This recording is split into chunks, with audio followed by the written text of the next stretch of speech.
அனைவருக்கும் அன்பான இனிய காலை வணக்கம். அகமி தியானத்தின் கூட்டு தியான பயிற்சி வகுப்புல இன்றைய தினம் நம்மளுடைய ஆனாபான சதியில் 3 தியான முறைகளை கற்று பயிற்சி செய்து அவற்றை மீளாய்வு செய்து நிறைவு செய்துள்ளோம். தற்பொழுது அடுத்த கட்டமாக அனுபவ பயிர்வு பகுதிக்கு செல்கிறோம். இதில் உங்களுடைய அனுபவங்களை பகிர்ந்து கொள்ளலாம். இவற்றை பயிற்சியின் மேம்பாட்டிற்காக நாம் பதிவு செய்கிறோம். இவற்றை அதற்காக மட்டும் நீங்கள் பயன்படுத்திக் கொள்ள வேண்டும் என்று நாம் கேட்டுக்கொள்கிறோம்.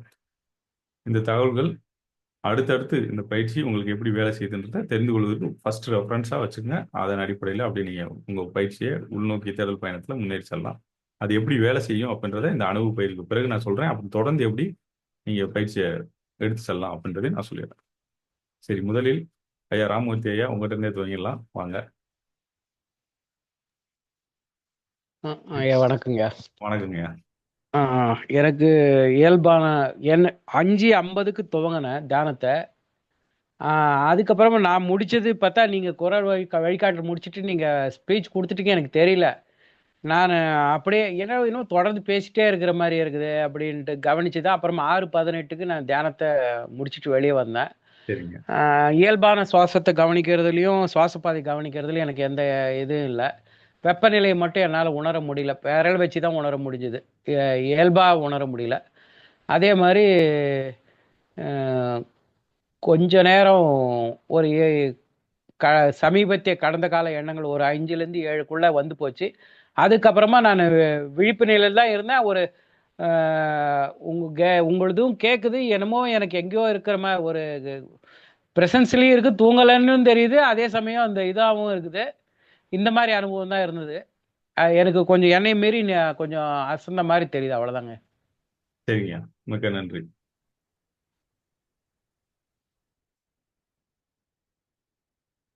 அடுத்து வந்து புவனேஸ்வரி, நீங்க உங்களுடைய அனுபவத்தை பகிர்ந்து கொள்ளலாம். அப்படியே 2 பேரும் நீங்க பகிர்ந்து கொண்டு அப்படி தம்பி சொல்லிங்க. சரியா? நல்லது. வணக்கம். வணக்கம். எனக்கு வந்து கொஞ்சம் காலு தானா மடக்கி உட்கார முடியாத அளவுக்கு அந்த ஒரு பெயின் இருந்தது. அப்புறம் வந்து சுவாச காற்றெல்லாம் நல்லா ஃபீல் பண்ண முடிஞ்சுச்சுன்னா, ஏன்னா டெய்லி நான் அதை பண்றதுனால எனக்கு அது விஷயமா தெரியல. அதை வந்து நல்லா ஃபீல் பண்ணேன்னா அது ஒன்றும் இது இல்லை. சுவாச காற்றை கவனிச்சேன். அது அது இடது பக்கம்தான் போச்சு, இடது பக்கமே தான் வந்துச்சு. சுவாச காற்று வெப்பநிலையும் நல்லா இருந்துச்சு. அதுக்கப்புறம் வந்து அதாவது பாஸ்ட் தான், கடந்த கால எண்ணங்கள் வந்து இப்போ நேற்று நடந்தது, இந்த இது வந்தது. அப்புறம் என் பிள்ளைங்களோட ஞாபகம் வந்துட்டே இருந்துச்சுங்க. கவனிக்கிறாங்க, பசங்களோட ஞாபகம் வந்துச்சு. 2 பேரும் உட்காந்துருக்காங்களான்னா அந்த திங்கிங் வந்துச்சு. அதுக்கப்புறம் இன்னைக்கு கோவிலுக்கு போகணும் அப்படின்னு சொல்லி வச்சிருக்கோம். அந்த கோவில் திங்கிங் வந்துகிட்டே இருந்துச்சு. அந்த வந்து ஸ்கூலுக்கு போகணும் அப்படின்னு சொல்லி அந்த ஒரு 9 o'clock போகணுமா, 8 o'clock போகணுமா அப்படிங்கிற ஒரு திங்கிங் வந்துச்சு. ஏன்னா பாப்பாவுக்கு 8 o'clock இருக்கும், தம்பிக்கு 9 இருக்கும். அந்த திங்கிங்கோ எனக்கு 9 o'clock போகணும், அந்த இதுவும் கொஞ்சம் வந்து போச்சுன்னா, அதாவது யோசிச்சு பார்க்கும்போது கடந்த கால நினைவுகள் வந்து ஒரு 50 to 60% இருந்துச்சு. நிகழ்கால இந்த ஃபியூச்சர் வந்து எவ்வளவு இருந்துச்சுன்னா ஒரு 40% பக்கத்துல, 40 to 35% பக்கத்துல வந்துச்சு. ஆனா கடந்த கால நினைவுகள் தான் நான் அதிகமா இருந்த மாதிரி இருந்தது. ஆனா முடிஞ்சதுதான் அதிகமா இருந்துச்சு. அவ்வளவுதான். அப்படியே தம்பிட்டு கொடுத்துருங்க, அவனு சொல்லிட்டோம். வணக்கம் மாஸ்டர். வணக்கம். மூச்சு காற்று நல்லா கவனிக்க முடிஞ்சு மாஸ்டர். ஆனா அதோட போற வேகம் கொஞ்சம் கவனிக்க முடியல மாஸ்டர். அதுக்கப்புறம் வெப்ப காத்தும் கண்டுபிடிச்சிட்டேன் மாஸ்டர். அதுக்கப்புறம் இது கொசு கடிச்சிச்சு மாஸ்டர். சரி, அது உங்க அனுபவம். சரி, என்ன ஓட்டங்கள்? இது ஸ்கூலுக்கு போய் ஸ்கூல் போறது பத்தி ஃபியூச்சர் அந்த எண்ணங்கள் தோன்றுச்சா? சரி, நல்லது, நன்றி. அடுத்து நம்ம இவரை கேட்டுக்கலாம், சண்முக சீனிவாசன்.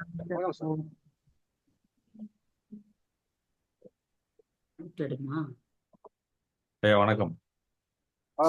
சண்முக சீனிவாசன், நீங்க சொல்லிடலாம், உங்க அனுபவத்தை சொல்லிடலாம். மூச்சுக்காத்து கொஞ்சம் கவனிக்க முடிஞ்சது, கொஞ்சம் நல்லா கவனிக்க முடிஞ்சது. வெப்பநிலை கவனிக்க முடியல சரியா. எண்ணெய் ஓட்டங்களை பொறுத்த வரைக்கும் நேற்று நடந்தது, இப்போ ரீசெண்டாக நடந்தது ஞாபகம் வந்து, அப்போ நீ அடுத்து கடை திறக்கணும், வேலைக்கு போகணும், அது ஞாபகம் இருந்தது. மற்றபடி நல்லா இருந்தது. சிறப்புங்க. நல்லது. வேற அனுபவங்கள் பயிற்சியின் போது உங்களுக்கு கிடைச்ச அனுபவங்கள் அனுபவம்? ம். நல்லா இருக்கு. அந்த மூச்சு விடுறப்ப தெரிஞ்சுக்க முடிஞ்சது, உள்ள எப்படி இந்த என் காற்று உள்ள போகுது, எப்படி இங்க வெளியே வருதுன்னு சொல்லி கொஞ்சம் கண்டுபிடிக்க முடிஞ்சது. கவனிக்க முடிஞ்சது. சரிங்க, கவனிக்க நல்லது, முடிஞ்சது. நன்றி. கேள்விகள் ஏதாவது இருந்தால் குறித்து வச்சுக்கோங்க, அடுத்த கேள்வி நேரத்தில் கேட்டுக்கொள்ளலாம். சரி. சரிங்களா? நல்லது, நன்றி. அடுத்து மாலதி அவங்க, நீங்க உங்களுடைய அனுபவத்தை பகிர்ந்து கொள்ளலாம். வணக்கம். வணக்கம் சார். வணக்கம். எனக்கு கொஞ்சம் உடம்பு சரியில்லைனால என்னால ரொம்ப நேரம் உட்கார முடியல. நிறைய கொஞ்சம் ஒரு 5 நிமிஷம் மேல கண்ணை திறக்கணும் போல இருந்துச்சு. ஆனாலும் கட்டுப்படுத்திட்டு கண்ணை மூடிட்டு உட்காந்துருந்தேன். கடந்த கால நினைவுகள் தான் நிறைய வந்துச்சு. அடுத்து என்ன பண்ணலாம், என்ன செய்யலாம் அப்படின்ட்டு. காஃப் வரதுனால கொஞ்சம் அடக்கிட்டு அப்படியே கொஞ்ச நேரம் உட்காந்துருந்த மாதிரி இருந்துச்சு. போக சரியாயிடும் நினைக்கிறேன். என்ன ஓட்டங்கள்? எண்ணெய் ஓட்டங்கள் நிறைய தான் சார் இருந்துச்சு. நிறைய இருந்தது. ஆமா, சரி, நிறைய நல்லது. இருந்துச்சு. ஒரு தொடர்ந்து 60% பயிற்சி. எண்ணெய் ஓட்டம்னா 40% நான் இங்க உட்காந்துருக்கேன். உங்க ம். வாய்ஸ் கேட்கும்போது தான் தெரியுது நம்ம இங்க இருக்கோம் அப்படின்னு. ம். மற்றபடி கண் எப்ப திறப்போன்ற மாதிரி என்னால உட்கார முடியல கண்ணை திறக்காம. ம். எப்போ ஓப்பன் அதுக்கப்புறம் ஒரு 10 நிமிஷம் கழிச்சு அதுக்கப்புறம் கொஞ்சம் கூல் ஆயிட்டோம். அப்படியே அமைதியாயிட்டோம். சரி, நல்லது, நன்றி. நன்றி. அடுத்து நாகபௌத்ரா. நம்ம நல்லது, எல்லாருமே விரைவா முடிச்சிட்டீங்க. நன்றி எல்லாருக்குமே. வணக்கம். சார் வணக்கம் மாஸ்டர். வணக்கம். மூச்சு காத்து நல்லா கவனிக்க முடிஞ்சுச்சு மாஸ்டர். டெம்பரேச்சரும் கவனிக்க முடிஞ்சுச்சு மாஸ்டர். பாதியிலேயே கொஞ்சம் கிடினஸ் மாதிரி வந்துருச்சு. அப்ப கொஞ்சம் முழிச்சிட்டு திரும்ப மெடிடேஷன் பண்ண ஆரம்பிச்சிட்டேன் மாஸ்டர். எண்ணங்கள்? இன்னைக்கு என்னென்ன பண்ணலாம் அதை பத்தி கொஞ்சம் வந்துச்சு மாஸ்டர். Future, only future. ஆமா மாஸ்டர். பாஸ்ட் எதுவும் வரல? இல்ல மாஸ்டர். Only future. சரியா, நல்லதுயா, நன்றி. வணக்கம் மாஸ்டர். வணக்கம். அடுத்ததாக முரளி இருக்காரா? முரளி ஐயா, நீங்க உங்களதான் சொல்லிருங்க. அப்படியே நம்ம அடுத்ததுக்கு போயிடலாம் டக்குன்னு. வணக்கம். பயிற்சியில இயல்பான மூச்சு காற்ற கவனிக்க முடியாது, எளிமையாகவே நேரடியாகவே கவனிக்க முடியாது. உடனடியா மூச்சு காற்று வந்து இடது நாசில்ல போயிட்டு இடது நாசிலே வர முடியாது. அப்போ அந்த வெப்பநிலையும் இடது நாசிலேயே போயிட்டு இடது நாசில் வர்றதே உணர முடியும். அந்த வெப்பநிலை இருக்கும். திட்டமிடாமல் பண்ணும் பொழுது அந்த பயிற்சி முடிக்கிறது தருவாயில ஒரு சிறிது நேரம் தூக்க நிலை மாதிரி வந்தது. அப்புறம் ஒரு குரல் சத்தம் கேட்டுதான் டக்குன்னு ஒரு விழிப்பு நிலை வந்தது. அப்புறம் லேசா ஃபேன் சத்தம் கேட்டுட்டே இருந்தது. எண்ணங்கள் பார்க்கும்போது நேற்று நடந்த நிகழ்வுகள் வந்து தாக்கமா இருந்தது. அந்த நினைவுகள் வந்துடும். நல்லது, நன்றி, வணக்கம். சரி, எல்லாருமே சொல்லிட்டீங்க. அப்படியே இதை கேட்டோடனே அப்படியே எல்லாருக்கும் என்ன இவ்வளவுதான் நடந்துச்சு, இது எதுக்கு கேட்டாங்க அப்படின்னு உங்களுக்கு இருக்கும். ஆனா அதுக்கு விஷயம் என்ன இருக்குன்னு நான் சொல்லிடுறேன், அதுக்கப்புறம் உங்களுக்கு தெரிஞ்சுக்கிறோம். இப்ப ஏன்னா இது கேட்குறப்ப ஒரு என்னப்பா இது நடந்தது எதுக்கே திரும்ப கேட்குறாங்க, திரும்ப சொல்றாங்க அப்படின்னு சொல்லி என்னதே சொன்னாலும் இந்த பதிவை அப்படியே வச்சுங்க. ஏன்னா இது உங்களுடைய மிகப்பெரிய பொக்கிஷம். எதுக்கு நான் இதை பொக்கிஷம்னு சொல்றேன் அப்படின்றதுக்கு இப்ப சொல்லிடுறேன். இந்த தியான பயிற்சி எப்படி வேலை செய்யும் அப்படின்றத கண்டுகொள்வதற்கான, அதாவது இது வேலை செய்யுதா வேலை செய்யலையா எப்படி வேலை செய்யுது அப்படின்றத கண்டுகொள்வதற்கான இண்டிகேட்டர்ஸ், ஒரு காரணிகள், நமக்கு தென்படக்கூடிய விஷயங்கள் என்ன அப்படின்றத பார்த்து தான் அதெல்லாம் நீங்க குறிப்பு எழுதுங்க அப்படின்னு நம்ம சொல்லியிருந்தோம். சரியா? அதை இப்போ உங்களை சொல்ல சொன்னோம். அதுக்கு பின்னாடி ஒரு விஷயம் வச்சிருந்தோம். என்ன அப்படின்னா, உள்ளதை உள்ளபடியே காணும் ஒரு பார்வையாளராக நம்மளால இருக்க முடியுதா அப்படின்றதுக்காகத்தான் இதை நம்ம செய்யறோம் அப்படின்றதையும் நம்ம சொல்லிட்டோம். தியானத்துல அதுதான், நீங்க ஒரு பார்வையாளரை மட்டும் தான் இருக்க போறீங்க. அதற்கானதாக தான் இதை நம்ம கேட்டோம். இப்ப இதுல என்ன சொன்னோம், 3 நிலைகள் சொல்லியிருந்தோம். ஒன்று, பயிற்சி செய்யும் பொழுது நீங்க மட்டும்தான் இருக்கீங்க, ஐம்புலன்களுக்கு செல்லக்கூடிய தகவல்களை நம்ம குறைத்தாச்சு. அந்த சமயத்துல என்ன நடந்ததோ நடந்தது இருக்கு.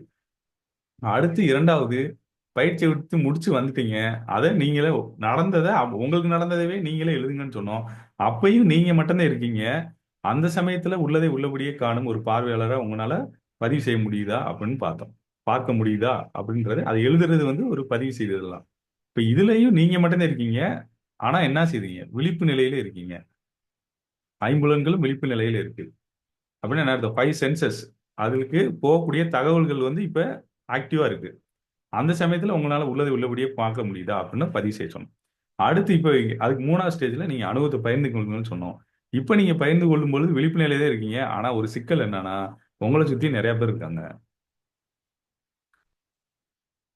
முதல் 2 நிலையில நீங்க மட்டும் தான் இருந்தீங்க. முதல்ல ஐம்புலன்களுக்கு செல்லக்கூடிய தகவல்கள் குறைவு. 2வதுல ஐம்புலன்கள் விழிப்பு நிலையில இருக்கு. 3வதுல ஐம்புலன்கள் விழிப்பு நிலையில இருக்கு. அதுக்கு தேவையான தகவல்கள் அதிக அளவு குடுக்குற மாதிரி நிறைய மக்களும் இருக்காங்க இங்க வகுப்புல. சோ இப்ப இந்த சூழ்நிலையில அது என்ன ஆகுது? நம்ம மனம், அதாவது தன்னிச்சையாக செயல்படும் மனம் எவ்வாறு செயல்பட போகுது? அப்படின்றதுக்கான அத்தாட்சியாக உங்ககிட்ட இருக்கக்கூடிய தகவல் என்னன்னா, நீங்க இப்ப எழுதி வச்சிருக்கக்கூடிய தகவலும், அதன் பிறகு இப்ப நீங்க என்கிட்ட சொன்ன தகவல பதிவு செய்ததும். இதுதான். இத அப்படியே ரெஃபரன்ஸா வச்சுக்கங்க. இந்த பயிற்சி எப்படி உங்களுக்கு உண்மையிலே வேலை செய்ய போகுதுன்னு நான் இப்ப சொல்லுறேன். ஆனாபானசதி என்ற தியான பயிற்சி எவ்வாறு வேலை செய்யுது அப்படின்னா, அதனுடைய மிக மிக முக்கியமான பலன்களில் ஒன்று அப்படின்னு வச்சுட்டோம்னா, கவன குவிப்பு. இன்னைக்கு நீங்க காணொளியில எல்லாரும் அனுபவத்தை பகிர்ந்து கொள்ளும் பொழுது முதலாக சொன்ன அனுபவம் என்ன அப்படின்னா, எது வந்து உங்களுடைய உணர்வு ரீதியாக அதிகமாக முக்கியத்துவமான விஷயமாக உங்கள் தாக்கத்தை ஏற்படுத்துதோ அதைத்தான் நீங்க முதல் விஷயமா சொன்னீங்க எல்லோருமே. அது அப்புறமா போய் காணொளியில பாத்துக்குங்க, நான் பகிர்ந்த பிறகு. சரியா? அப்ப இதோடைய முக்கியமான விஷயம் கவன குவிப்பு அப்படின்றத நம்ம சொல்லியிருந்தோம். கவன குவிப்பை இது எவ்வாறு கொண்டு வருகிறது அப்படின்றத நீங்க எப்படி கொஞ்சம் கொஞ்சமா கண்டுகொள்ளலாம் அப்படின்னா, பயிற்சியின் போது, பயிற்சியை செய்வதின் போது இந்த 3 பயிற்சிகள் இன்று கற்றுக்கொண்டோம். அவற்றில் தொடர்ந்து நம்ம ஒவ்வொன்றா சொன்னோமா, முதல் பகுதியில 100% நேரம் பயிற்சியில இருக்க முடிஞ்சா, இல்ல எத்தனை சதவீத நேரம் இருக்க முடிஞ்சுன்னு குறிப்பு எழுதிக்கங்கன்னு சொல்லிக்கிட்டே வந்தோம். இனி பயிற்சியை செய்ய செய்ய உங்களுக்கு தெரியும், அது எல்லாமே 100% நேரத்துக்கு வந்துகிட்டே இருக்கும். அதுக்கு முன்னாடி வரைக்கும் அது எவ்வளவு சதவீதம் இருந்ததுன்னு இன்னைக்கு உங்களுக்கு தெரிஞ்சிருக்கும். ரியாலிட்டியா நீங்க எழுதி வச்சிருப்பீங்க எவ்வளவு நேரம் இருந்துச்சு அப்படின்னு. இனி நீங்க செய்ய செய்ய அது 100% நோக்கி நகர்ந்து வந்து கொண்டே இருக்கும். அதன் மூலமாக பயிற்சி பயிற்சியின் போது எவ்வாறு கவன குவிப்பை உங்களுக்கு அதிகரித்து கொடுக்குதுன்னு தெரிஞ்சுக்கலாம். அது அப்படியே வாழ்க்கையிலையும் அது எப்படி உங்களுக்கு மாற்றத்தை ஏற்படுத்துதுன்னு, கவன குவிப்புல எப்படி அது அதிகரிக்குதுன்னு இன்னும் கொஞ்ச நாள்ல தெரிய ஆரம்பிச்சிடும். ஒரு சில நாட்களே நீங்க கண்டுபிடிச்சுக்கலாம். இது பயிற்சியின் போது கவன குவிப்பு எவ்வாறு அதிகரிக்குதுன்னு தெரிஞ்சுக்கலாம். அதே மாதிரி மற்ற வேலைகளை செய்யும் பொழுது இனிமேல் அதை எப்படி கொண்டு வருதுன்றது அதையும் தெரிஞ்சுக்கணும். அடுத்து ரொம்ப முக்கியமான விஷயம் 2வது, இது மனதை சுத்திகரிப்பு செய்கிறது அப்படின்றது ஆனாபானசதியோட மிக மிக முக்கியமான பலன். அப்ப மனதை இது எப்படி சுத்திகரிப்பு செய்யுது அப்படின்றத நீங்க கண்டுகொள்வதற்கு உங்களுக்கு எந்த டேட்டா இருக்கு உங்க கையில அப்படின்னு பாத்தீங்கன்னா, நீங்க அங்க எழுதி வச்சிருக்கக்கூடிய எண்ண ஓட்டங்களின் எண்ணிக்கை. சரியா? இதை நல்லா கவனிச்சுக்கணும். ஏன்னா ஏன் உள்ளதை உள்ளபடியே காணுதல்னு சொல்றோம்னா, உங்கள் தன்னிச்சையாக செயல்படும் மனம் எழுதும் போதே சில வேலையை காமிச்சிருங்க. அது நடந்ததை நடந்த மாதிரி எழுதியிருக்காது, அது மாத்தி எழுதி வச்சிருக்கோங்க. அதை ஓவர் கம் பண்ணிட்டு நீங்க உள்ளதை உள்ளபடியே எழுத பழக பழக பழக இந்த பதிவை அப்படியே வச்சுங்க. இந்த பயிற்சியை செய்வதன் மூலமாக தோன்றக்கூடிய எண்ண ஓட்டங்கள் குறைந்து கொண்டே வருகிறதான்னு பாருங்க. அதை நீங்க கவனிக்க முடியும். சரியா? அடுத்து 3வது மிக முக்கியமான பலன் ஆனாபானசதி பயிற்சி செய்வதன் மூலமாக கிடைக்கிறது, உங்களை நிகழ்காலத்தில் வைத்திருப்பதற்கு உதவுகிறது. நிகழ்காலத்தில் இருப்பதின் பலன் என்ன அப்படின்னு கேட்டீங்கன்னா, நான் சொல்றது ஆனாபானசதி உங்களுக்கு நிகழ்காலத்தில் இருக்கிறதுக்கு உதவுது அப்படின்றது ஒரு பலன் சொல்லிட்டேன். ஏன்னா நான் நேரடியான பலன்களை சொல்றேன். ஆனா எல்லோரும் பயிற்சிக்கு வருவதற்கு முக்கிய காரணம் அதனுடைய பக்க பலன்களுக்காக தான் பயிற்சிக்கு வருவாங்க. பக்க பலன்கள் என்ன? இப்ப நிகழ்காலத்தில் இருப்பதன் மூலமாக பலன் என்ன? நிகழ்காலத்தில் நீங்க இருந்தீங்கன்னா நேரடியா உங்களுக்கு கிடைக்கக்கூடிய பலன் என்னன்னா, நீங்க ஏதாவது ஒரு செயலை செய்ய முடியும். முழுவதுமா செய்ய முடியும். 100% கவனத்தோட செய்ய முடியும். அப்படி செய்வதன் மூலமாக உங்களுக்கு என்ன நடக்கணுமோ, என்ன கிடைக்கணுமோ அது கிடைக்கும். ஆனா நீங்க நிகழ்காலத்துல இல்லாம கடந்த கால எண்ண ஓட்டங்களிலோ அல்லது எதிர்காலத்து எண்ண ஓட்டங்களிலோ இருந்தீர்கள் என்றால் என்ன நடக்கும்? தற்பொழுது நிகழ்காலத்தில் செய்யக்கூடிய செயல்களை நீங்கள் 100% முழுவதுமாக செய்து முடிக்க முடியாது. காலதாமதம் ஆகலாம், இல்ல செய்யக்கூடிய செயல்கள்ல தரக்குறைவு ஏற்படலாம், இல்லது அதுல தவறுகள் ஏற்படலாம், சிக்கல்கள் உருவாகலாம், என்ன வேணாலும் நடக்கலாம். அப்ப ஏன் நம்ம வந்து அந்த 2வது இடத்துல உங்களுக்கு தோன்றக்கூடிய எண்ணங்கள் எந்த காலம் சார்ந்தவையாக இருக்குன்னு பிரித்து வைத்துக்கங்கள்னு சொன்னோன்னு இப்ப புரிஞ்சுச்சா? அப்ப இந்த பயிற்சி உங்களை நிகழ்காலத்தில் இருப்பதற்கு உதவி செய்கிறது. அப்ப நீங்க எண்ண ஓட்டங்கள் குறையுது, அதே போல அது கடந்த காலம் சார்ந்ததாக இருக்கிறதா, எதிர்காலம் சார்ந்ததாக இருக்கின்றதை நீங்க தெள்ளத் தெளிவா தெரிந்து கொள்ளலாம். பயிற்சியின் போதே உங்களுக்கு தெரிஞ்சிடலாம். உங்களுடைய எண்ண ஓட்டங்கள் பெரும்பாலும் எந்த காலத்தை சார்ந்தவையாக இருக்கிறது என்று. பயிற்சியை தொடர்ந்து செய்ய செய்ய அது என்ன செய்யும் அப்படின்னா, ஒரு எண்ண ஓட்டம் தோன்றுச்சு அப்படின்னா, நீங்க அதை ஒரு பார்வையாளராக பார்த்த உடனே, அதாவது நீங்க பயிற்சியில் இருக்கீங்க, அதை விட்டுட்டு வேற எண்ண ஓட்டத்துக்குள்ள போயிட்டீங்க அப்படின்றத ஒரு பார்வையாளராக பார்த்த அடுத்த நொடி நீங்க திரும்ப பயிற்சிக்குள்ள வந்துருவீங்க. இவ்வாறாக உங்களை மீண்டும் மீண்டும் நிகழ்காலத்துக்கு கூட்டு வரக்கூடிய வேலையா இந்த பயிற்சி வந்து மிக சிறப்பா செய்யுது. அப்ப தொடர்ந்து நிகழ்காலத்தில் இருப்பதன் மூலமாக நிகழ்காலத்தில் மட்டும்தான் நம்மால் செயலாற்ற முடியும். கடந்த காலத்திலயோ எதிர்காலத்திலோ நம்மளால செயலாற்ற முடியாது. அப்போ நம்ம எண்ண ஓட்டம் கடந்த காலத்திலயும் எதிர்காலத்திலயும் இருந்துச்சுன்னா நிகழ்காலத்தில் நம்ம 100% நம்மளுடைய முழு திறனிலையும் செயல்பட முடியாது. அதனுடைய தாக்கத்தான் நம்ம தினசரி வாழ்க்கையில நமக்கு இருக்கக்கூடிய சிக்கல்கள்லாம் நம்ம பார்த்துக்கிட்டு இருக்கோம்.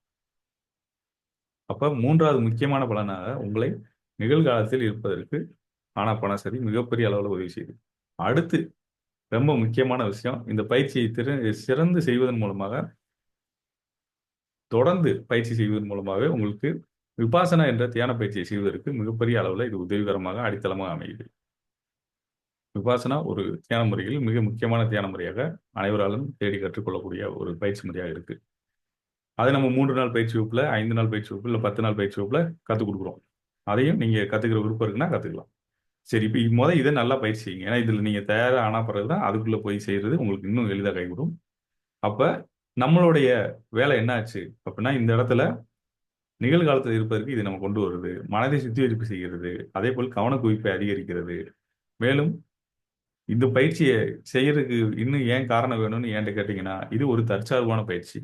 யாரையுமே டிபெண்ட் பண்ணி இருக்க தேவையில்லை. பயிற்சியின் செய்முறை முதல்மாக நீங்க தெரிந்து கொண்டாலே போதும். நீங்களும் உங்களுடைய இயல்பான சுவாச காற்று மட்டும்தான் இதுக்கு தேவை, வேற எதுவுமே இல்லை. அப்ப இந்த பயிற்சியை எந்த இடத்துல இருந்து வேணாலும் எப்ப வேணாலும் நீங்க தொடர்ந்து செய்து கொள்ள முடியும். இது ஒரு மிக மிக தற்சார்பான பயிற்சி. அதே போல இந்த பயிற்சியை தொடர்ந்து செய்வதன் மூலமாக தன்னிச்சையாக செயல்பட்டு கொண்டிருக்கக்கூடிய மனதின் தாக்கத்திலிருந்து நீங்க மெதுமெதுவாக விடுபட்டுக் கொள்ளலாம். ஏன்னா அது எப்பயுமே உங்களை கடந்த காலத்துக்கு எதிர்காலத்துக்கு கொண்டு போயிட்டே தான் இருக்கும். அதிலிருந்து விடுபட்டு நீங்கள் நிகழ்காலத்தில் இருப்பதற்கு இது மிகப்பெரிய அளவில் உதவிகரமா இருக்கு. இன்னும் ஆழமா இந்த பயிற்சியில நீங்க போக போக வெற்று நிலை அப்படின்னு சொல்லுவோம், அந்த நிலையை அடைவதற்கும் உதவிகரமா இருக்கு. அதாவது மனதின் தாக்கம் முழுவதும் இல்லாமல் ஒரு வெற்று நிலையை அடைவதற்கும் இது உதவிகரமா இருக்கு. இந்த காரணத்துக்காகவே இந்த பயிற்சியை நீங்க தொடர்ந்து செய்யலாம். ஸோ இன்றைய பயிற்சி வகுப்புல கற்றுக்கொண்ட விஷயங்களை நீங்கள் தொடர்ந்து பயிற்சி செய்து முன்னேறி செல்ல வேண்டும் என்று நான் கேட்டுக்கொள்கிறேன். இதில் ஏதாவது கேள்விகள் இருக்குன்னா இப்போ நம்ம கேள்விகளை கேட்டுக்கொள்ளலாம். கேள்விகளை கேட்ட பிறகு இன்றைய பயிற்சியை நாம் நிறைவு செய்யலாம். அடுத்தடுத்த கூட்டுத்தியான பயிற்சி வகுப்புகளில் நம்ம சந்திப்போம். அதை கேள்விகளை கேட்டுக்கலாம். ஏதாவது கேள்விகள் இருக்குன்னா நீங்கள் கேட்டுக்கலாம். உங்களுடைய கேள்விகள் இருக்குன்னா நீங்கள் அப்படியே ஹேண்ட் ரைஸ் பண்ணலாம், இல்லை இங்கே சேட்டில் கூட கேட்கணும்னா கேட்கலாம், இல்லை நேரடியாக காணொலியில் வந்து கேட்கணும்னாலும் கேட்கலாம். ஏதாவது கேள்விகள் இருந்தால் கேட்கலாம். கேள்விகள் இல்லை என்றால் ஓகே, தேங்க்யூ சார் சொல்லிட்டாரு சண்முக சீனிவாசன் ஐயா. அவர் அடுத்து வேலைக்கு போகணும், எல்லாருமே பிஸியாக இருக்கீங்க. நல்லது, சரி, மிக்க நன்றி. யாருக்காவது கேள்விகள் இருக்கா? இல்லை இல்லை, மகிழ்ச்சி. ஸோ கேள்விகள் யாருக்கும் இப்போ கேள்விகள் இல்லைன்னா என்னுடைய வேண்டுகோள் என்னன்னா, இன்று கற்றுக்கொண்ட 3 பயிற்சிகளும் சிறப்பாக செய்து ஒவ்வொரு நாளும் பயிற்சி செய்துவிட்டு அவற்றை மீளாய்வு செய்து அவற்றை குறிப்பெடுத்துக் கொள்ளுங்கள். அதில் எப்போ கேள்வி தோன்றுனாலும் சரி, நம்மளுடைய இணைய பக்கத்தில் போய் கேட்டுக்கலாம், இல்லை கூகுள் ஃபார்ம் ஒன்று இருக்குது, அதையும் நான் அனுப்பி வைக்கிறேன். அதிலிருந்து நீங்கள் உங்களுடைய கேள்விகளை கேட்டு நீங்கள் பதிலை பெற்றுக்கொள்ளலாம். மேலும் உங்களுக்கு அடுத்தடுத்த பயிற்சி வகுப்புகளை பற்றி தகவல்கள் எதுவும் தேவைனாலும் இந்த எண்ணுக்கு நீங்கள் வந்து வாட்ஸ்அப் எண்ணுக்கு நீங்கள் தொடர்பு கொண்டு கேட்டுக்கொள்ளலாம். 3 நாள், 5 நாள், 10 நாள் பயிற்சி வகுப்புகள் நடைபெற்று கொண்டே இருக்கின்றன. பெண்களுக்கான தனி பயிற்சி வகுப்புகள் நடக்கின்றன. அது 3 நாள் பயிற்சி வகுப்பாக நடக்குது. எல்லா தகவலும் நம்ம ஏற்கனவே இணைய பக்கத்தில் வெளியிட்டோம், அதை நீங்கள் பார்த்துக்கொள்ளலாம். அந்த பயிற்சி வகுப்புகள் அதாவது நேரம் உங்களுக்கு இருக்கும், கண்டிப்பாக நான் செய்யணும் அப்படின்றவங்க மட்டும் பதிவு செய்து கொள்ளுங்கள். எங்களுக்கும் வருத்தமான விஷயம் என்னன்னா, பதிவு செய்துட்டு வராமல் போகிறது யாருமே அப்படி இருக்கக்கூடாது அப்படின்றதுனால கண்டிப்பாக பதிவு செய்துட்டு வர முடியும் அப்படின்றவங்க பதிவு செய்து கொள்ளுங்கள். அதாவது இதில் 3 விஷயம் வந்து ரொம்ப தாக்கத்தை ஏற்படுத்தும். உங்களுடைய உடல்நிலை, மனநிலை, சூழ்நிலை, இது 3 சேர்ந்து ஒரு காலத்தில் ஒரு செயலை செய்யணும்னு நீங்கள் நினச்சிங்கன்னா அதை செய்ய முடியுதா முடியாமல் போகுதா அப்படின்றது இருக்குது. அதனால சிறப்பாக உங்களுக்கு ஏன்னா பல்வேறு இந்த வர்ற மாதத்துல இந்த மாதத்துல மட்டும் நாங்க வந்து இப்போ 31வது வகுப்பு இது முடிஞ்சிருக்கு. இந்த மாதத்துல பிப்ரவரியில ஜனவரியில ஒரு 31 வகுப்புகள் முடிச்சிருக்கு. அடுத்து இந்த ஆண்டு மொத்தமா 360 வகுப்புகள் இருக்கு. அதனால நீங்க அதை எல்லாத்தையும் சிறப்பாக பயன்படுத்திக் கொள்ள வேண்டும் என்று நான் கேட்டுக்கிறேன். ஏன்னா இது ஒரு சமூக நல்மாற்றத்திற்கான முன்னெடுப்பாக நம்ம எடுத்திருக்கோம். கூட்டு தியான பயிற்சி வகுப்புகளோட எண்ணிக்கை இன்னும் நம்ம அதிகரிக்க போறோம். அதனால உங்களுக்கு தெரிந்தவர்கள் நண்பர்கள் எல்லாத்தையும் பகிர்ந்து கொள்ளுங்கள். இந்த பயிற்சி அதாவது பயிற்சியை கேட்டுக்கொள்றது வேற விஷயம், பயிற்சியை செய்கிறது வேற விஷயம். ஆனா பயிற்சி எவ்வாறு வேலை செய்கிறது என்பதை புரிந்து கொள்வது ரொம்ப ரொம்ப ரொம்ப அவசியமான விஷயம். அது தெரியாதனால தான் நிறைய பேர் பல்வேறு இடங்கள்ல பயிற்சியை கற்றுக்கொண்டால் கூட அவங்களுக்கு வந்து முழு திருப்தியும் அமைதியும் இல்லாம இருக்கிறாங்க. அப்ப அதை புரிந்து கொள்வது ரொம்ப அவசியம். இன்று காலம் கருதி நம்ம ஒரு இந்த கூட்டு தியான பயிற்சியை காலையில போட்டோம், கொஞ்சம் குறைவான நேரத்திலேயே ஆச்சு. நம்ம அடுத்த முறை வரும்பொழுது குறைந்தபட்சமாக 2 மணி நேரத்துல இருந்து 3 மணி நேரம் வரைக்கும் இருக்கிறாப்புல பயிற்சியை திட்டமிடலாம். அப்போ வந்து நிச்சயமா உங்களுக்கு இன்னும் நிறைய விஷயங்கள் கேட்பதற்கும் அது புரிந்து கொள்வதற்கும் ஒரு நேரத்தை ஒதுக்கி நம்ம அதில் மனம் எவ்வாறு கட்டமைக்கப்பட்டிருக்கு எல்லா விஷயத்தையும் நம்ம சொல்ல முடியும். அந்த சமயத்தில் நீங்கள் இன்னும் கொஞ்சம் நிறைய விஷயங்களை புரிந்து கொள்வதற்கும் உதவிகரமாக இருக்கும். ஏன்னா அதை செய்து பார்த்து அதுக்கப்புறம் அந்த தியரி என்னன்னு தெரிஞ்சுக்கிட்டீங்க தானே உங்களுக்கு என்னன்னு புரியும். தியரி மட்டும் கேட்டோம்னா அது இது மாதிரி தகவல் ஏகப்பட்டது யூடியூப்ல இருக்க தான் செய்யுது. அதை பார்த்தாலே போதும், இல்லை புத்தகங்களில் படிக்கலாம், எல்லாம் செய்யலாம். ஆனால் உங்களுக்கு அது மாற்றத்தை ஏற்படுத்துமா அப்படின்னா அதை அனுபவபூர்வமாக நீங்கள் பயிற்சி செய்துட்டு அதை அந்த அறிவை வந்து அனுபவபூர்வ அறிவாக மாற்றும் பொழுது தான் அது நமக்கு வந்து அது என்னன்னு முழுசா புரிய ஆரம்பிக்கும். அதனால இந்த எளிமையான முறை பயிற்சி முறை மிக மிக எளிமையானது, மிக மிக தற்சார்பானது, சிறப்பாக வேலை செய்யக்கூடியது. அதனால இதை எல்லோரும் வந்து பயன்படுத்திக் கொள்ள வேண்டும் என்று கேட்டுக்கொள்கிறேன். இந்த பயிற்சி உங்களுக்கு பலன் தருது அப்படின்னு நீங்க அறிந்து கொண்ட பிறகு உங்களுக்கு தெரிந்த எல்லாருக்குமே நீங்க கற்றுக் கொடுங்க. அதையும் நான் வேண்டுகோளா வச்சுக்கிறேன். ஏன்னா இது இன்னைக்கு சமூகத்தில் எவ்வளவு சிக்கல் இருக்குன்னு தெரியும். அதை கடந்து வருவதற்கு உங்களுடைய எல்லோருடைய பங்களிப்பும் கண்டிப்பா தேவை. அதை பயன்படுத்தி கொள்ளணும். அது மாதிரி நீங்க செய்யுங்க. உங்க குடும்பத்தில் இருக்கவங்களுக்கு கற்றுக் கொடுத்தீங்கனாலே பெரிய விஷயம். அதுக்கப்புறம் அப்படியே நம்ம அடுத்தடுத்த கட்டத்துக்கு போயிட்டே இருக்கலாம். இந்த வேண்டுகோள் நான் வச்சுக்கிறேன். வேற யாருக்காவது கேள்விகள் இருக்கா? புவனேஸ்வரி, நீங்க ஏதோ கேட்க வந்த மாதிரி இருந்தது. சொல்லுங்க, உங்களோட கேள்வி என்ன சொல்லுங்க. ஆனா ஒரே ஒரு சின்ன டவுட். சொல்லுங்க. 2 குழந்தைகள் இதுல வந்து கலந்துக்கிட்டாங்க. ஆமா. பெரியவங்க கலந்துக்கிட்டதுலயும் அவங்களுக்கு வந்து கடந்த கால நினைவுகள், எதிர்கால நினைவுகள் 2மே இருந்தது. ஆனா பிள்ளைங்க 2 பேருமே ஒண்ணு போல எங்களுக்கு கடந்த கால நினைவுகள் இல்லை, எதிர்கால நினைவுகள் மட்டும்தான் இருக்கு அப்படின்னு சொல்றாங்க. அது ஏஜ்னாலயா இல்ல அவங்களால அதை அனலைஸ் பண்ண முடியலையானே? இது ஒரு முக்கியமான கேள்வியா தான் கேட்டிருக்கீங்க. அவங்க நோட்ல எழுதியிருப்பாங்க. அதான் என்னன்னா, இப்ப இதுல நிறைய விஷயம் இருக்கு சைக்கலாஜிக்கலா. ஒருத்தவங்களும் என்ன விஷயம் சொல்றாங்கன்றதும் அடுத்தவங்களை இன்ஃப்ளூயன்ஸ் பண்ணும். என்ன சொல்லலாம், என்ன சொல்லக்கூடாது அப்படின்றது அதுவும் இன்ஃப்ளூயன்ஸ் பண்ணும். நானும் சொல்லிட்டேன், ஓப்பனா சில விஷயத்தை சொல்லக்கூடாது, இதை மட்டும் சொல்லுங்க போதும் அப்படின்னு சொல்லியாச்சு. அப்ப அதனாலதான் சொன்னோம். அதாவது முதல் பயிற்சி நீங்க மட்டும் இருக்கீங்க, ஐம்புலன்களுக்கான தகவல் கிடையாது. அப்போ வந்து என்ன நடக்குதோ அதான் நடந்தது, உண்மையிலேயே அதான் நடந்தது. ஆனா அதை உள்ளபடியே பார்க்க முடியுமா, நம்மளால முடியுதா முடியலையா அப்படின்றதுதான் 2வது பயிற்சி, உங்களை மீளாய்வுல எழுத சொல்றது. நல்லா கவனமா கேட்டுங்க. இது எல்லாமே எளிதான பயிற்சி மாதிரி தெரியும் உங்களுக்கு. என்னடா இதெல்லாம் ஒரு பயிற்சியா சொல்லிட்டு இருக்காங்க இல்லையா அப்படின்ற மாதிரி கூட இருக்கலாம். ஆனா உள்ளபடியே கண்டு நம்மளால அதை பதிவு செய்ய முடியுதா அப்படின்றத 2வது பயிற்சி. அங்க என்ன இருக்கு, ஒரு தனியாள் மட்டும்தான் இருப்பீங்க, நீங்க மட்டும் தான் பதிவு செய்றீங்க. நான் கூட பார்க்கல, சரியா? இப்ப நீங்க மட்டும் தான் பதிவு செய்றீங்க. அப்பயும் நீங்க மட்டும் இருக்கீங்க. ஆனா அதுல ஒரே ஒரு எக்ஸ்ட்ரா என்ன இருக்குன்னா, ஐம்புலன்கள் விழிப்பு நிலையில இருக்கு. அப்ப தன்னிச்சையாக செயல்படும் மனம் இன்னும் கொஞ்சம் ஆழமா சிறப்பா செயல்படும். அப்ப அப்படி செயல்படுறப்ப அது வந்து எழுதும் பொழுதே நடந்தது என்னவோ அதவே மாத்தி எழுதுறதுக்கு திறமை அதுக்கு இருக்கு. அப்படின்னா என்னன்னே இன்ன வரைக்கும் உங்களுக்கு புரியாது. ஏன்னா அவ்வளவு நேரம் நம்ம கொடுக்கல, கொஞ்ச நேரம் பயிற்சி மட்டும் தான் செஞ்சிருக்கோம். நீங்க இன்னும் பயிற்சி செய்துட்டு அடுத்த கூடுத்தியான பயிற்சி வர்றப்ப இன்னும் உங்களுக்கு அது நான் என்ன சொல்றேன்றது இன்னைக்கு நான் சொன்னது அன்னைக்கு என்னன்னு கொஞ்சம் கொஞ்சமா புரிய ஆரம்பிக்கும். இதுல சிலர் வந்து ஏற்கனவே நம்ம பயிற்சி வகுப்புல ஏற்கனவே கலந்து கொண்டவங்க இருக்காங்க. அவங்களுக்கேவும் பல நாட்கள் பயிற்சி கலந்துக்கிட்ட பிறகு 10 நாள் பயிற்சி கலந்து கொண்ட பிறகு அதுக்கப்புறம் தான் நான் முன்னாடி சொன்னது என்னன்றது அப்பதான் புரிய வரும். புரிய வரும்னா என்ன நான் சொல்றேன்னா, நான் பேசுறது என்னன்னு உங்களுக்கு இப்ப புரியும். ஆனா அதுக்கு அர்த்தம் என்னன்றது, முழு அர்த்தம் என்னன்றது நீங்க பயிற்சி செஞ்சு அதுக்கப்புறம் அது என்ன, இதைத்தான் சொன்னாங்களா அப்படின்னு அன்னைக்கு தான் புரிய வரும். அப்ப அது போல அந்த அவங்க அங்க விழிப்பு நிலைக்கு வந்தா பிறகு அவங்க பதிவு செய்வது, அவங்க ஐம்புலன் விழிப்பு நிலையில இருக்கு. அப்ப அவங்க பதிவு செய்யறதுக்கும் இப்ப நீங்க பகிர்ந்து கொள்ளுங்கள் அப்படின்னு சொல்றப்ப நீங்க அவங்க அம்மா பக்கத்துல உட்காந்துருக்கீங்க, சரியா? அதனால அவங்களுக்கு அந்த பயம் இருக்கு. அதனால அவங்களுக்கு தனியா வகுப்படுத்தாத அவங்க ஓப்பனா என்ன நடந்துச்சு எது நடந்துச்சு சொல்லுவாங்க. இப்ப நீங்க இருக்கீங்க, உங்க வீட்டுக்காரரும் இதுல உட்கார்ந்திருந்தாரு, இல்ல உங்க மாமியார் உட்கார்ந்திருக்காங்க, இல்ல உங்க அம்மா உட்கார்ந்திருக்காங்கன்னா நீங்க பேசுறது வேற மாதிரி இருக்கும். சோ அதைத்தான் தன்னிச்சையான மனம், அதாவது ஐம்புலன்கள் விழிப்பு நிலையில் இருக்கிறப்ப ஒரு சூழ்நிலை மாறுறப்ப நம்ம என்ன சொல்றோம், என்ன கம்யூனிகேட் பண்றோம், எப்படி பிஹேவ் பண்றோம், எப்படி நடந்துக்கிறோம், எல்லாமே வந்து மாறிடும். இப்ப நான் இல்ல, நீங்களா பயிற்சி செய்யுங்கன்னு நான் விட்டுட்டு போயிட்டேன். எனக்கு போல ஒருத்தர் ரெஃபர் இல்ல, நான் ரெக்கார்டர் இதை போட்டு விட்டு நீங்க பயிற்சி செய்யுங்க அப்படின்னு நான் போயிட்டேன். அப்ப நீங்க எப்படி பயிற்சி செய்வீங்க, அதுவும் மாறும். இல்ல நீங்க யாருமே காணொலியில வர வேணாம், ஆஃப் பண்ணிட்டு பயிற்சி செய்யுங்க அப்படின்னு சொன்னேன். அப்பயும் நீங்க வேற மாதிரி பயிற்சி செய்வீங்க. எல்லாம் அது வந்து உங்களுக்கு பார்க்க சாதாரணமா இருக்கும். இது எவ்வளவு பெரிய மாற்றத்தை கொடுக்கும் அப்படின்றது இன்னும் ஒரு சில நாட்கள் நீங்க தொடர்ந்து சில இது வரும்.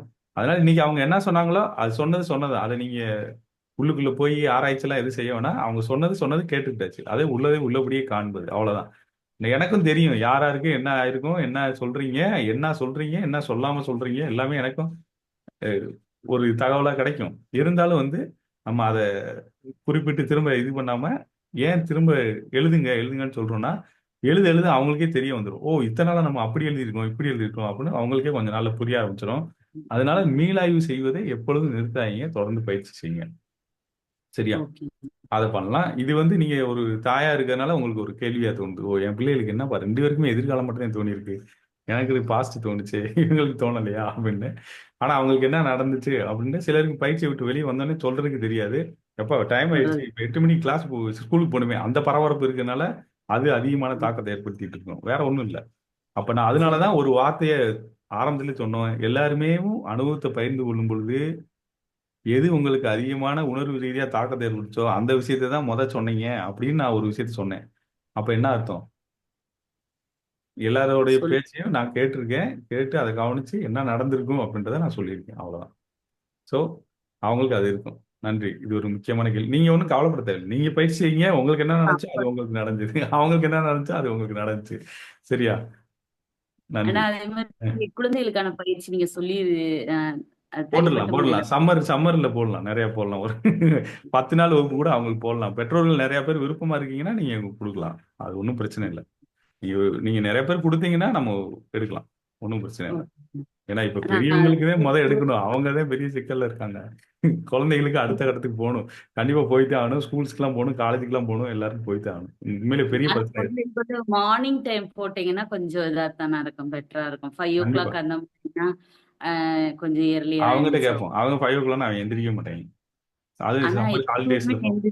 அதை கேட்டுக்கோங்கண்ணா. நான் கேட்டுக்கிறேன், போடுறேன், ஒரு வீடியோ போட்டு கேட்டு அதுக்கப்புறம் நம்ம சேர்த்துக்கலாம். சரி, சரிண்ணா நன்றி. சரிண்ணா. நன்றி. ஆனா அதே மாதிரினா அந்த தியான சொல்லுங்க. பயிற்சி வந்து 1/2 மணி நேரம், அதாவது நான் வந்து ஏற்கனவே வந்திருந்தேன். ஆனாபானசதி விபாஷனா பண்ணும்போது அது 1/2 மணி நேரத்துக்கு மேல, ஒரு 20 நிமிஷத்துக்கு மேல ரொம்ப இது பண்ண முடியல. அது போதுமான டைமா? காலையில பண்றேன், ஒரு சில நேரம் நைட்டும் பண்ணிட்டு தான் படுக்கிறேன். ம். அதுவே போதுமானதா, இல்ல இன்னும் அதிகம் நம்ம இது கண்டினியூ பண்ணணுமா? அதாவது இந்த கேள்வியை வந்து நீங்க ஒரு இது உங்களுக்கு முன்னாடியே வகுப்புலயே சொல்லியிருப்போம். ஒரு நாளைக்கு வந்து 24 மணி நேரம் இருக்கு. அதுல ஏறக்குறைய நம்ம வந்து ஒரு சில மணி நேரங்கள் தூங்கிடுறோம். மீதி இருக்க நேரத்துல ஐம்புலன்களுக்கு தகவல் கொடுத்துக்கிட்டே இருக்கோம். அதுதான் மனம் கட்டமைக்கிறதுக்கு அடிப்படையான காரணமா இருக்கு. அப்ப அதே போல மனதை சுத்திகரிப்பு செய்வதற்கு எவ்வளவு நேரம் பயிற்சி தேவை அப்படின்னா உண்மையிலேயும் அதன் அடிப்படையில் தான் நம்ம முடிவு பண்ணணும். அப்ப நீங்க வந்து அதன் அடிப்படையில் முடிவு பண்ணிக்கலாம். ஆனா ஒரு நாளைக்கு ஒரு சாதாரண வாழ்க்கைக்கு 20 மினிட்ஸே போதுமானதுதான். 20 நிமிஷம் செய்தாலே போதுமானதுதான். அதுக்கு மேல உங்களுக்கு நேரம் கிடைக்குதுன்னா நீங்க பயிற்சி செய்யலாம். அதனால ஒன்றும் தவறு கிடையாது, போதுமானது. ஒரு நாள் அடுத்த கூட்டு தியான பயிற்சி 3 மணி நேரம்லாம் போட போறோம். அன்னைக்கு வாங்க, இது எவ்வளவு நேரம் பயிற்சி செய்து பார்த்துடலாம் அன்னைக்கு. ரொம்ப ஒரு பயனுள்ளதா இருக்குது. பிள்ளைகளையும் இதுக்கு கொண்டு வரதுலயும் கொஞ்சம் ஈஸியா தானே இருந்தது. காலையில எழுந்திரிச்சு உட்காந்து இவங்களும் பண்ண ஆரம்பிக்கிறாங்க. அது அவங்களுக்கு வந்து எவ்வளவு தூரத்துக்கு வரும்னு தெரியல. எனக்கு வந்து கோவத்தை கண்ட்ரோல் பண்றேன் நான் கொஞ்சம். கண்ட்ரோல்லாம் பண்ண முடியாது. இங்க எதுவுமே நம்ம கண்ட்ரோல் பண்ற வேலையை பார்க்கல. இதுல நம்ம ஒரு பார்வையாளராக இருக்கிறோம். பார்வையாளராக இருக்கும்பொழுது தானாக நம்ம வந்து இயல்பு நிலைக்கு திரும்புறோம். அதுக்குதான முயற்சி தான் இது. சரிங்களா? அந்த கண்ட்ரோல்ன்ற வார்த்தை எல்லாருமே பயன்படுத்திக்கிட்டே இருக்கும். அது அன்கான்சியஸா நடக்குது. கண்ட்ரோல்ங்கிறத விட அந்த இடத்தை விட்டு நகர்ந்து போறதுக்கு கொஞ்சம் பயம் ஆமா, இருக்குது. அவ்வளவுதான். சரியா? நல்லது. அப்ப நீங்க வந்து நம்ம ஏற்கனவே பதிவு கொடுத்தோம்ல 3 நாள் பதிவு, அதை இப்ப திரும்ப எடுத்து பாருங்க. இப்போ வந்து உங்களுக்கு சரி, இன்னும் கொஞ்சம் நல்லா புரியும். சரியா? புரியுது. சரிங்கண்ணா, நல்லது. சரிங்க. நன்றி. சரிங்கண்ணா, நன்றிங்கண்ணா. மகிழ்ச்சி. ஸோ இன்றைய பயிற்சி வகுப்பில் கலந்து கொண்டு பயிற்சியை கற்று பயிற்சி செய்து மீளாய்வு செய்து உங்கள் அனுபவத்தை பகிர்ந்து கொண்டதற்கு அனைவருக்கும் மிக்க நன்றி. இந்த காணொலி பதிவு நம்மளோட இன்னர் பீஸ் மெடிடேஷன் யூடியூப் சேனலில் போட்டுருவோம். போட்டு உங்களுக்கு அதை ஷேர் பண்ணிடுறோம். நீங்கள் பயன்படுத்திக்கங்க. பயிற்சியை தொடர்ந்து செய்யுங்க. மேலும் ஏதாவது கேள்விகள் இருந்தால் நான் உங்களுக்கு கூகுள் ஃபார்ம் ஒன்று அனுப்பி வைப்பேன். அதுலேருந்து நீங்கள் உங்களுடைய கேள்விகளை கேட்டுக்கொள்ளலாம்.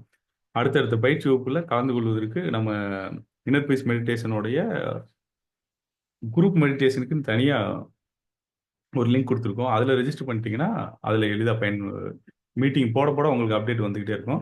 இல்லைனா ஒவ்வொரு முறையும் நீங்கள் நம்மளுடைய இந்த வாட்ஸ்அப் இருக்குல்ல, அதுக்கு நீங்கள் அனுப்பி நம்பர் அந்த இதை கேட்டு வாங்கிக்கலாம். இல்லை எப்போ நீங்கள் எங்கள் வாட்ஸ்அப் எண்ணுக்கு தொடர்பு கொண்டாலும் அதில் போயிட்டு அந்த அகாமைத்தியான கூட்டுத்தியான பயிற்சியை செலக்ட் பண்ணிங்கன்னா அதில் தகவல் கிடைக்கும். அதுலேருந்து நீங்கள் எடுத்துக்கலாம். ஸோ இது முடிந்த அளவு ஆட்டோமேஷன் பண்ணியாச்சு. இருந்தாலுமே ஏறக்குறைய நிறைய பேர் இதில் கேட்டிருந்தாங்க. அவங்களுக்கு என்ன புரியாமல் அவங்க வர முடியாமல் போச்சுன்னு எனக்கு தெரியல. நேரமா இல்லை என்ன காரணம்னு தெரியல. இருந்தாலும் நம்ம வந்து தொடர்ந்து முயற்சி செய்வோம். இன்னும் அதிகமான நேரங்களை பயிற்சி செய்வதற்கு நம்ம அடுத்தடுத்து சந்திப்போம். அனைவருக்கும் நன்றி. சந்திப்போம். வணக்கம்.